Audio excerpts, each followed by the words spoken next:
봉독하겠습니다. 오늘 아침 우리에게 주시는 하나님 말씀 마태복음 26장 69절부터 75절의 말씀입니다.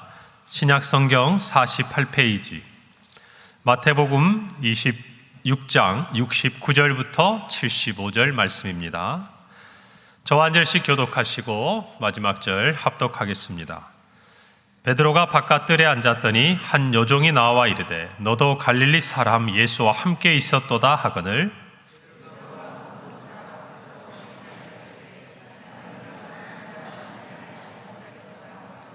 앞문까지 나아가니 다른 여종이 그를 보고 거기 있는 사람들에게 말하되 이 사람은 나사렛 예수와 함께 있었도다 하매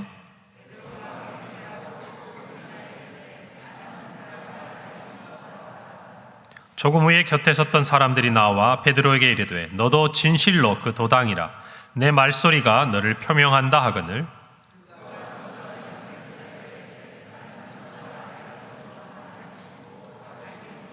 함께 읽습니다. 이에 베드로가 예수의 말씀에 닭 울기 전에 내가 3번 나를 부인하리라 하심이 생각나서 밖에 나가서 심히 통곡하니라. 아멘. 할렐루야. 이 한 주간 고난주간 특별 새벽기도회로 십자가의 은혜와 또 고난에 동참하는 우리 모든 성도님들에게 오늘 하루도 주님이 주시는 은혜가 함께 하시기를 바랍니다. 우리가 이 한 주간 정말 이 고난 기도의 자리를 지키는 것, 이 믿음의 완주를 하는 것도 우리 신앙에 있어서의 중요한 의미가 있는 것 같아요. 무엇인가 우리가 결단을 하고 작은 것이지만 이 한 주간의 기간이지만 그리고 또 이런 시간들을 주님 앞에 드릴 수 있고 또 지킬 수 있을 때에 우리의 삶 가운데 믿음의 여정, 그 또한 한결같은 마음으로 또 믿음으로 나아갈 수 있는 힘이 있는 거라고 저는 생각을 합니다. 이런 시간 정말 우리 모두가 시작부터 끝까지 경주하고 완주하고 또 주님의 모든 은혜를 마음속에 간직하는 시간이 되게 하실 줄도 믿습니다. 오늘 설교의 제목은 곧 닭이 울더라. 너무나 잘 아는 베드로의 이야기죠. 우리가 베드로를 생각해 보면 참 여러 가지 이야기가 있어요. 예수님을 처음 만났을 때 정말 깊은 곳에 그물을 내려서 수많은 물고기를 잡았던 이야기, 그리고 물 위를 걸어오시는 예수님을 향해서 그 갈릴리 호수를 걸어갔던 베드로, 그리고 정말 가장 탁월한 신앙 고백, 주는 그리스도시요 살아계신 하나님의 아들입니다. 뭔가 성경 가운데 보면 남들이 하지 못했던 일들을 베드로는 정말 주님 앞에 한 걸음 더 나아갔던 제자였습니다. 그래서 그가 어쩌면 베드로의 가장 수제자라 일컬음을 받는데 부끄러움이 없는 것 같아요. 그런데 우리를 참으로 이 베드로를 생각할 때마다 또 당혹스럽게 하면서 생각나게 하는 본문이 오늘 본문입니다. 차라리 도망갔으면 괜찮았어요. 그렇지 않습니까? 인간적인 마음으로 차라리 그냥 그 자리에 없었으면 나았을 텐데 정말 십자가에 붙들리시고 고난을 받으신 그 주님 곁에 머물고 싶은 그 마음에 멀찍이 서 주님을 바라보다가 오늘 성경에 보니까 3번이나 주님을 부인합니다. 단순히 부인한 정도가 아니죠. 저주한 정도까지 나아가는 이 베드로의 모습을 보면서 어쩌면 참 저와 여러분도 이와 같은 베드로의 어떤 신앙의 모습, 또 오늘 성경에 기록하고는 이와 같이 낮아지고 또 주님으로부터 정말 책망을 받을 것 같은 그런 두려운 모습을 함께 보면서 우리의 모습 한편을 바라보는 것이 아닌가, 그런 생각도 들어요. 저와 여러분이 신앙생활 하면서 주님 그렇습니다, 주님은 살아계신 하나님의 아들이시고 그리스도이십니다 라고 고백할 때가 있었을 겁니다. 아니, 있습니다. 지금도 마찬가지죠. 우리의 고백입니다. 어쩌면 정말 풍파가 일고 우리를 두렵게 하는 것들이 우리를 휘몰아치고 있는 그때에 그냥 주님만 바라보고 뚜벅뚜벅 무리를 걸어가다가 순간 우리를 엄습해오는 여러 가지 환경 가운데서 잠시 주저앉았던 우리의 모습도 있었을 거예요. 그리고 또 한편으로는 삶의 순간 속에서 기억하기 싫은 정말 사람들 앞에서 세상 가운데서 내가 예수 그리스도의 제자라는 것, 하나님의 자녀라는 것을 선뜻 드러내지 못하다가 정말 마음 한편에 주님 앞에 죄송하고 회개했던 기억이 저와 여러분에게도 있을 겁니다. 그래서 오늘 이 말씀이 어쩌면 저와 여러분의 피부에 와닿는 이야기가 될 수도 있겠다, 그런 생각이 들어요. 우리가 오늘 이 이야기를 한 사람 베드로의 이야기가 아니라 저와 여러분의 신앙의 고백이 되고 우리 자신을 돌아보는 이 아침의 시간이 되기를 바랍니다. 여러분, 성지순례를 가면 베드로 통곡교회라고 있습니다. 라틴어로 이 교회 이름은요, 그 말 그대로 표현해 보면 닭 울음교회예요. 닭이 운다. 오늘 성경에 있는 본문을 이렇게 배경으로 해서 기념교회가 세워졌는데, 사진 한번 보실래요? 여기 두 장의 사진이 있는데, 여러분 보시기에 왼편에 있는 이 사진을 보면 교회 이 지붕 꼭대기 있는 부분인데, 여러분 십자가가 있고 그 위에 뭐가 하나 더 있죠. 예, 그래요. 닭이 여기서 수탉을 이야기합니다. 시간을 알리는 닭. 십자가 위에 닭이 있는 이유는 저 교회가 닭 울음교회다 그 말이에요. 오늘 성경에 있는 이 본문을 기념하기 위해 세워진 교회입니다. 그 옆에 보면 그 교회 안에 있는 하나의 조형물인데요. 보세요. 밑에 있는 베드로, 그리고 베드로에게 묻는 오늘 성경의 본문에 있는 여종, 또 사람들, 그 옆에 로마 군인도 서 있죠. 베드로가 그곳에서 자기를 변명하는 것들을 여러분 지금 저 위에 무엇이 보고 있습니까? 닭이 보고 있는 거예요. 여러분, 그 조형물을 통해서 이 교회가 어떤 의미를 담아서 지어지고 있는지를 보여주고 있는 것이죠. 이 베드로가 예수님을 부인한 이 사건은 사복음서 모두에 기록되어 있습니다. 불과 몇 시간 전만 해도 내가 참으로 주를 결코 버리지 않겠습니다. 여러분, 마가복음에 보면 주와 함께 죽을지언정, 그죠? 주를 절대 부인하지 않겠습니다. 이 말 그대로 베드로가 표현을 하고 제자들도 다 그렇게 했어요. 그런데 우리 지난 설교처럼 제자들 어떻게 합니까? 다 주를 버리고 도망했습니다. 여러분, 그 도망하는 과정 속에서도 여러분 베드로는요, 어쩌면 마지막까지 주님을 지키기 위해 애썼던 사람이에요. 잡히시던 주님을 향해서 칼을 들고 망치를 들고 나오는 사람들에게 베드로는 칼을 빼서 어떻게 했습니까? 대제사장 그의 종 말고의 귀를 쳐서 떨어뜨렸어요. 그리고 주님께서 그것들을 막고 그 종의 길을 치유해 주셨죠. 어떻게든 베드로는 자신의 힘으로 주님을 지키려고 했고 주님을 부인하지 않으려고 노력했던 사람이에요. 그런 면에서 어쩌면 우리보다 더 나을 거예요. 그런데 그런 베드로가 오늘 말씀해 보니까 주님을 부인했을 뿐만 아니라 맹세하고 저주합니다. 분명히 내가 죽을지언정 나는 주님을 부인하지 않겠습니다. 모두 주를 버려도 나는 결코 주를 버리지 않겠습니다 라고 얘기했던 이 베드로가 오늘 성경에 보니까 자기의 생명의 위기를 느끼는 순간, 그 사람들의 의심의 눈초리 앞에 서는 순간 주님을 부인하고 마는 안타까운 모습을 보는 것이죠. 여러분, 우리는 오늘 이 본문의 배경을 아셔야 돼요. 성만찬을 마치신 이후에 감람산으로 나아가시고 기도를 드리신 예수님은 잡히셨습니다. 그리고 조금 전에 말씀드린 대로 베드로가 대제사장의 종의 귀를 칼로 쳐서 내릴 만큼 참으로 위급한 상황 가운데서 결국 주님은 스스로 잡혀가신 거죠. 그리고 나서 이제 대제사장 가야바 앞에 서서 오늘 이 본문 앞에서 예수님은 십자가를 위한 증언을 하십니다. 여러분, 63절부터 64절의 말씀이 바로 그 말씀이에요. 예수께서 침묵하시거늘 대제사장이 이르되 내가 너로 살아계신 하나님께 맹세하게 하노니 내가 하나님의 아들 그리스도인지 우리에게 말하라. 예수께서 이르시되 내가 말하였느니라. 그러나 내가 너희에게 이르노니 이후에 인자가 권능의 우편에 앉아 있는 것과 하늘 구름을 타고 오는 것을 너희가 보리라. 그들이 예수님의 입에서 듣고 싶은 말이 뭐였습니까? 내가 하나님의 아들 그리스도인지 말하라. 만약 그렇게 말하면 우리가 너를 잡아 죽일 수 있다는 것이에요. 무슨 죄로? 신성 모독죄로. 예수님께서 내가 말하였다라고 간접적으로 시인하신 이것을 절대 놓치지 않습니다. 신성 모독이라 이야기하고 결국 예수님을 십자가에 못 박아 죽일 죄목을 그들이 찾게 되는 것입니다. 여러분, 그런데 예수님은 십자가의 그 길을 가시기 위해서 자신이 누구신지를 증거하는 그 시간, 이 말을 했을 때 예수님이 모르셨을까요? 그들이 나에게 무슨 말을 원하는지, 무슨 말을 듣고 싶은지 모르셨을까요? 아셨어요.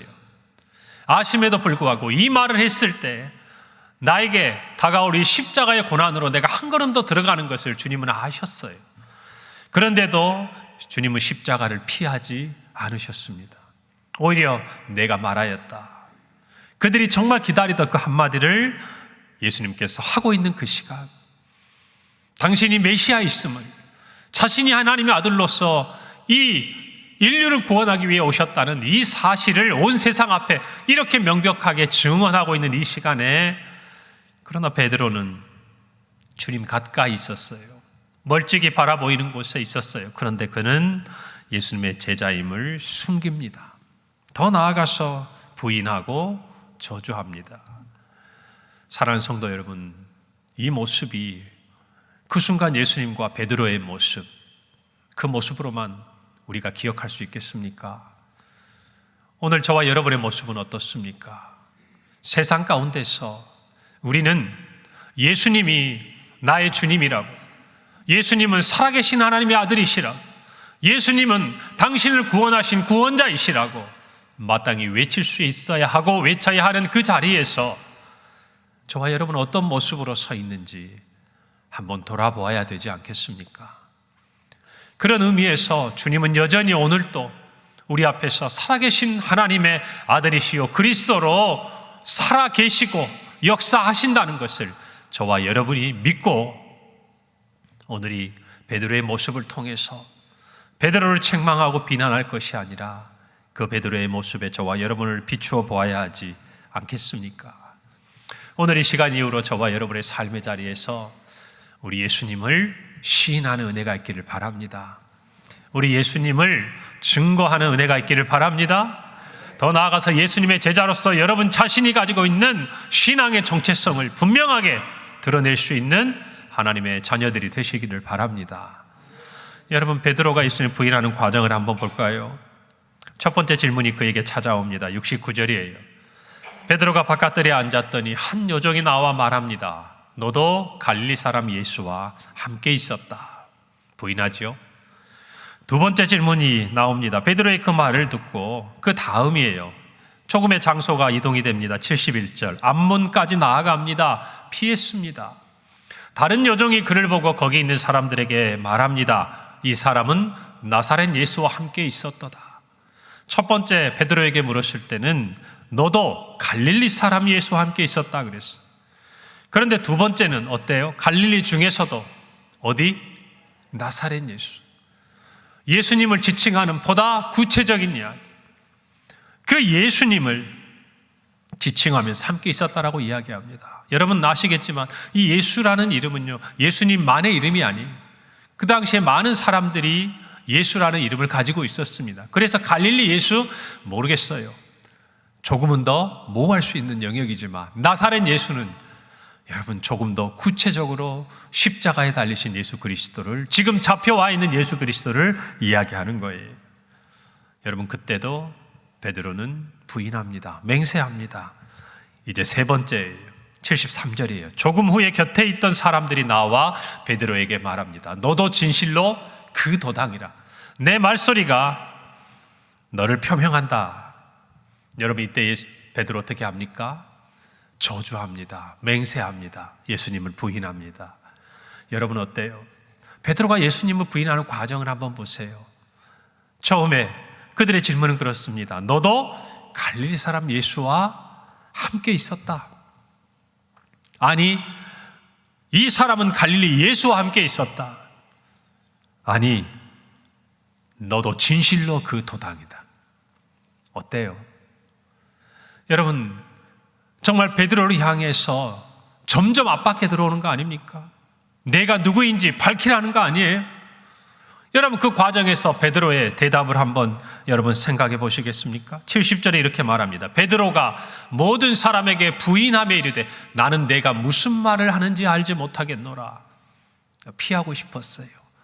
여기서 더 이상 말을 해서 자신이 그가 말하는 예수님의 제자인 것을 부인하고 조용히 떠나가고 싶었어요. 그런데 두 번째, 가만두지 않습니다. 너는 나사렛 예수와 함께 있었다라는 이 말 앞에서 그는 단순히 부인한 그 차원이 아니라 72절에 보니까 맹세하고 부인합니다. 그리고 이제 예수님을 일컬어 뭐라고 합니까? 그 사람이라 그래요. 처음에는 내가 무슨 말을 하는지 내가 모르겠다. 그렇게 출발한 부인이 그 다음에는 뭐라고 이야기합니까? 나는 예수님 일컬어 그 사람을 알지 못한다. 맹세해요. 그리고 세 번째입니다. 이제는 곁에 있는 사람들이 나와서 베드로에게 물었을 때에 진실로 너도 그 도당이다라고 말했을 때에 베드로는 이렇게 말해요. 그가 저주하고 맹세하여 말합니다. 나는 그 사람을 알지 못하더라. 사랑하는 성도 여러분, 사람들의 질문과 베드로의 답변을 들으면서 베드로가 예수님을 부인할 수밖에 없도록 이끌어가는 그들의 질문은 점점 노골적이고 구체적이에요. 사람들도 한 여종에서 다른 여종에서 곁에 있던 사람들로 점점 많아집니다. 무엇을 의미하는 것입니까? 우리가 이 땅에 살아가면서 예수 그리스도의 제자로서 우리의 정체성을 부인할 수 없다라는 것이에요. 여러분, 우리의 원수는 우리로 하여금 그 예수님의 제자로 살아가는 것 원하지 않습니다. 우리가 이 세상을 살아가면서 하나님을 우리의 아버지요 예수 그리스도를 우리의 구주로 고백하는 것, 여러분 그것을 싫어해요. 그래서 어떻게 해서든지 우리로 하여금 부인하게 만들고 맹세하게 만들고 저주하게 만들고 주님을 떠나가게 만드는 질문을 오늘도 저와 여러분의 삶에 던지고 있다는 것이, 포기하지 않아요. 여러분, 처음에는 피할 수 있을 거라고 생각할지 몰라요. 나는 내가 무슨 말 하는지 모르겠다. 여기서 멈추기를 바랍니다. 그런데 그렇지 않아요. 더 나아가서 우리도 하기 싫고 우리의 마음에도 없는 이야기가 이제는 상황 가운데서 우리 입술을 통해 나옵니다. 그 사람을 알지 못한다. 그리고는 저주하고 맹세하는 베드로의 모습을 여러분 우리가 봐야 돼요. 여러분, 원문에 보면요, 베드로가 부인했다라는 이 말 속에 어떤 의미가 담겨져 있냐면, 우리 한글 성경에는 기록되어 있지 않지만 즉시 부인했다 그랬어요. 즉시. 이게 뭘 의미합니까? 처음에 베드로가 부인할 때 상황에 매몰되어 있는 거예요. 사람들 앞에서 자기가 위기를 느끼고 어떻게 해서든지 이 상황이 자기에게 위협적이라고 느껴지니까 신앙을 생각하고 믿음을 생각하고 주님을 생각하고 내가 가진 정말 이 신앙의 고백이 무엇인지를 생각할 겨를이 없는 거예요. 그저 그 상황 앞에 놓이니까 본능적으로 나오는 거예요. 즉시 나오는 거예요. 이 사람들의 시선과 이 사람들의 말 속에서 피해야 되겠다는 생각이 드니까 믿음도 어디론가 가버려요. 주님과의 모든 그 기억도 어디론가 사라져버려요. 내가 주님께 고백했던 신앙의 고백도 사라져버려요. 나도 모르게 네가 무슨 말 하는지 모르겠다 한마디 던져놓고 나니까 올가미에 걸려들기 시작하는 거예요. 사랑하는 성도 여러분, 저와 여러분이 세상 가운데서 분명한 신앙의 고백을 하나님과 세상 앞에 정말 우리 입술을 통해 증거할 수 있기를 간절히 바랍니다. 우리 안에 가득 차 있어야 돼요. 여러분, 세상이 언제 우리가 신앙생활 하는 것을 박수 쳐준 적이 있었습니까?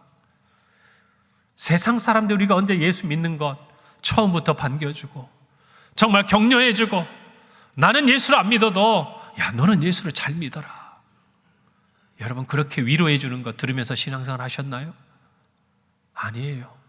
오히려 격려받아야 할 사람이, 오히려 정말 나를 위로해주고 나를 내 편이 되어줘야 될 그 사람에게 핍박과 고난을 받으면서 여러분 이 자리까지 온 거 아닙니까? 대부분 그러셨을 거예요.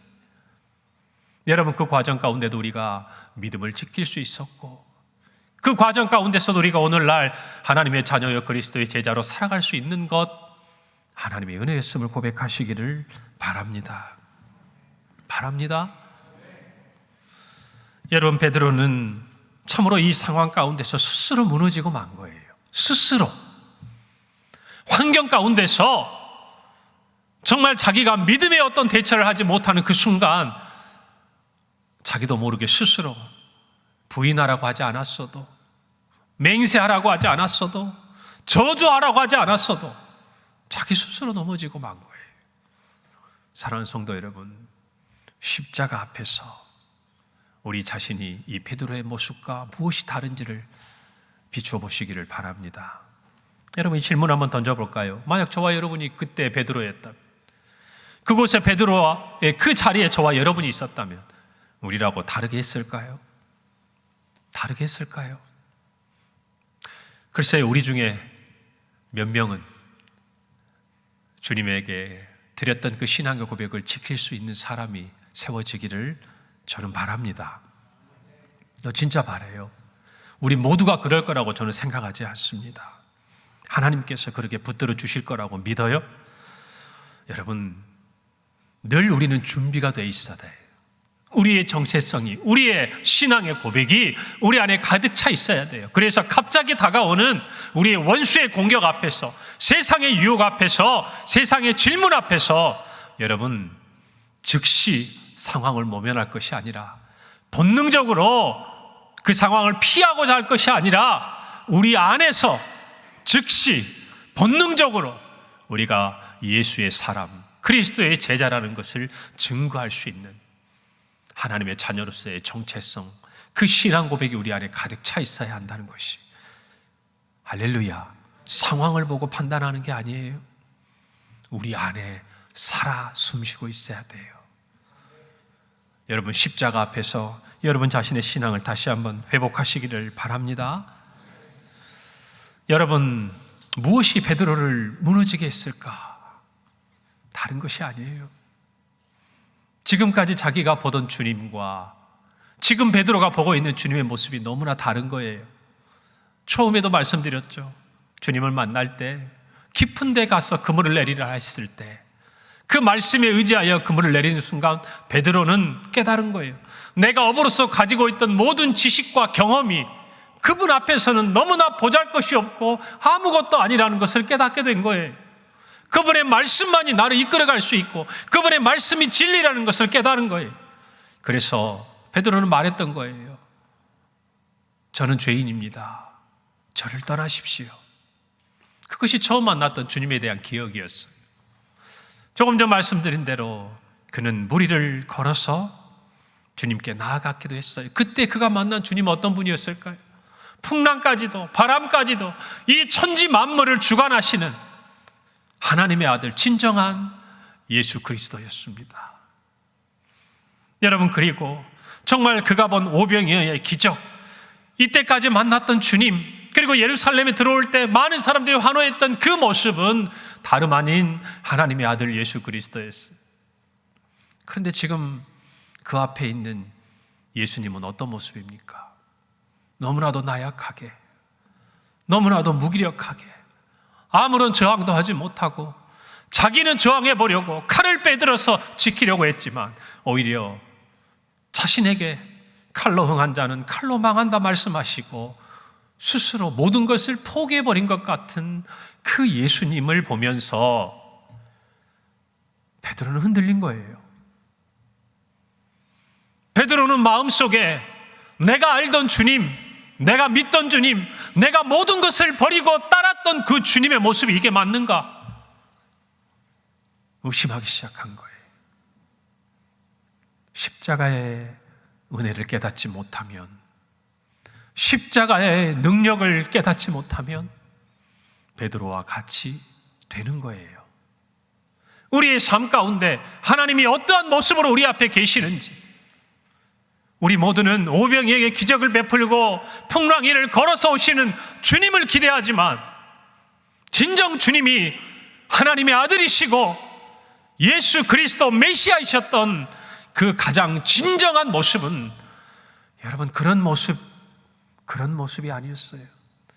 예수님이 우리에게 보여주시고 이 세상 가운데 하나님의 아들로 오셨던 가장 예수님의 본 모습은 지금 베드로가 보고 있는 십자가에 달려 죽으시고 온 인류를 구원하신 주님의 모습, 진정한 왕, 진정한 하나님의 아들, 진정한 메시아요 그리스도를 보고 있으면서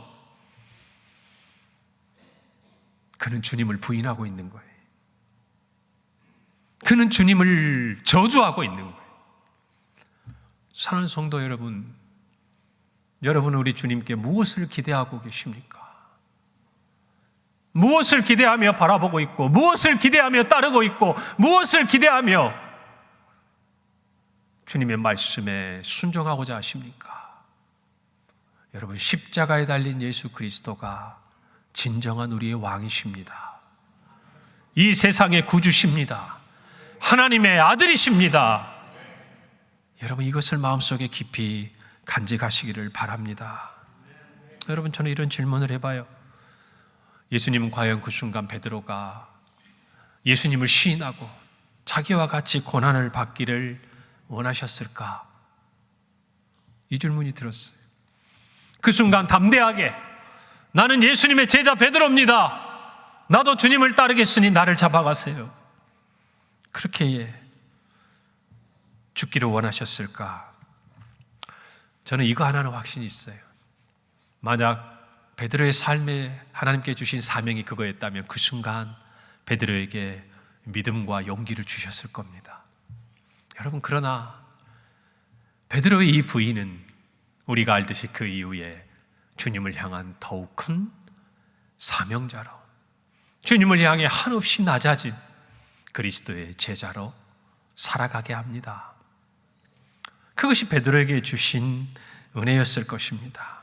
다만 그가 들었던 그 닭 울음소리, 그가 주님을 부인하고 주님을 저주하고 그러면서도 어쩔 줄 몰라 하는 그 순간, 자신도 길을 발견하지 못하고 괴로워하는 그 순간에 그의 귓가에 들렸던 닭 울음소리, 여러분, 그 울음소리 앞에서 그는 모든 것을 십자가 아래 내어놓을 수가 있었다는 거예요.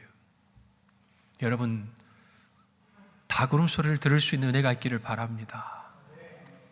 닭 울음소리는요, 저주하고 부인했던 베드로에게 주님의 말씀이 떠오르게 했어요. 34절의 말씀이었죠. 예수께서 이르시되 내가 진실로 내게 이르노니 오늘 밤 닭 울기 전에 내가 3번 나를 부인하리라. 닭의 울음소리는 주님의 말씀을 떠오르게 합니다. 처절하게 무너지고 정말 가장 비참하게 자신이 지금까지 지켜왔던 모든 신앙과 고백을 다 잃어버린 그 순간 들려오는 이 닭의 울음소리는 다시 베드로를 통곡하게 하고 주님의 말씀을 떠올리게 하는 거예요. 사랑하는 성도 여러분, 우리의 삶에 주님이 들려주시는 닭의 울음소리가 있습니다. 우리가 실패하고 우리가 무너지고 우리가 어쩌면 주님이 우리와 아무런 상관이 없는 사람인 것처럼 그렇게 살아가는 순간에 우리의 가슴을 찌르고 우리의 상한 심령을 이렇게 세우고 참으로 주님 앞에 차마 얼굴을 들지 못하고 나아가지 못하고 점점 멀어져가는 우리의 발걸음을 붙들어 세우는 닭의 울음소리가 강단에서, 기도의 자리에서, 때로는 전혀 생각지 못하는 누군가의 사람의 이야기를 통해서, 때로는 다른 사람들의 소식을 통해서 우리에게 들려올 때가 있다는 거예요. 사랑하는 성도 여러분, 그 닭의 울음소리 앞에서 통곡하는 은혜가 있기를 바랍니다. 회개하는 은혜가 있기를 바랍니다. 주님의 말씀을 떠올리는 은혜가 있기를 바랍니다. 여러분, 이 닭의 울음소리는 베드로를 일으키시기 위한, 베드로를 회복시키기 위한, 베드로에게 다시 주님을 사랑한다고 말할 수 있는 용기를 주시기 위한, 그리고 베드로에게 다시는 주님을 부인하지 아니하고 죽기까지 주님의 주시는 사명을 감당하기 위한 주님의 사랑의 약속이었어요. 여러분, 그 울음 앞에서 베드로는 참으로 주님을 부인하고 저주했던 자신을 불러주셨던 그 주님의 음성과 사랑을 떠올릴 수밖에 없었다는 것을 아셔야 합니다. 그래서 베드로의 통곡은 자신의 믿음 없음을, 자신의 정말 예수 그리스도를 부인했음을 회개하는 통곡임과 동시에 그것까지라도, 그 순간까지라도 자신을 돌아보셨던, 자기를 사랑하셨던 주님의 사랑에 대한 눈물이었다는 걸 아셔야 돼요. 사랑하는 성도 여러분, 오늘이 고난주간 특별 새벽 기도를 지나면서 여러분의 마음속에 들려오는 닭의 울음소리를 들을 수 있기를 바랍니다. 들을 수 있기를 바랍니다. 그 소리를 듣고 베드로와 같이 통곡하며 회개하고 돌이킬 수 있는 은혜가 있기를 바랍니다. 여러분, 우리는 넘어질 수 있습니다. 실수할 수 있습니다. 여러분, 그러나 가룟 유다는 주님을 팔고 스스로 목숨을 끊는 죄를 저질렀지만 베드로는 주님의 사랑으로 회복된 것을 우리 모두는 알고 있지 않습니까? 오늘 이 베드로의 넘어짐이, 베드로의 이 무너짐이 저와 여러분에게는 단순히 베드로의 잘못, 베드로의 실수, 베드로의 죄가 아니라 베드로를 향한 주님의 사랑이었음을 마음속에 기억하는 시간이 되시기를 바랍니다.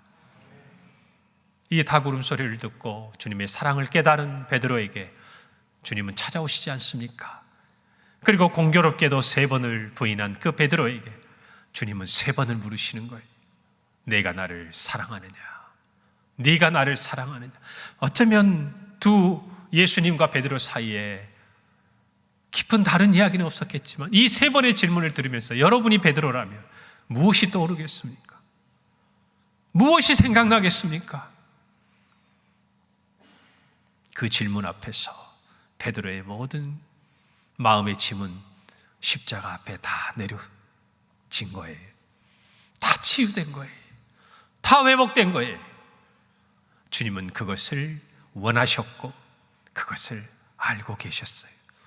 베드로의 힘으로는, 베드로의 능력으로는 할 수 없는 그 일을 그리스도의 사랑으로 가능하게 했던 것입니다. 사랑하는 성도 여러분, 그래서 우리는요, 이 고난주간이지만 부활의 주님을 소망하는 거예요. 이 고난주간의 주님을 바라볼 때 우리는 넘어질 수 있어요. 실수할 수 있습니다. 그러나 부활하신 주님은 우리를 다시 이렇게 세우시는 거예요. 할렐루야. 그 주님을 소망하시기를 바랍니다. 그리고 이제 베드로에게 주시는 사명이 있잖아요. 사람을 낚는 어부에서 주님의 양을 치는 목자로. 오늘 저와 여러분도 주님의 그 음성을 듣게 되고 들었다고 확신합니다. 사랑하는 성도 여러분, 오늘 이 말씀을 보면서 베드로와 우리 자신을 함께 돌아보기를 바랍니다. 그리고 오늘 이 음성을 통해서 여러분의 마음에 들려오는 닭의 울음소리가 들린다면 여러분 베드로처럼 돌이키시기를 바랍니다. 회개하기를 바랍니다. 그리고 부활하신 주님의 위로를 얻으시고 사명자로서 여러분 앞에 놓여 있는 그 삶의 자리에서 뚜벅뚜벅 주는 그리스도시요 살아계신 하나님의 아들이심을 증거하는 그리스도의 제자로 살아가시기를 간절히 소원합니다. 기도하겠습니다.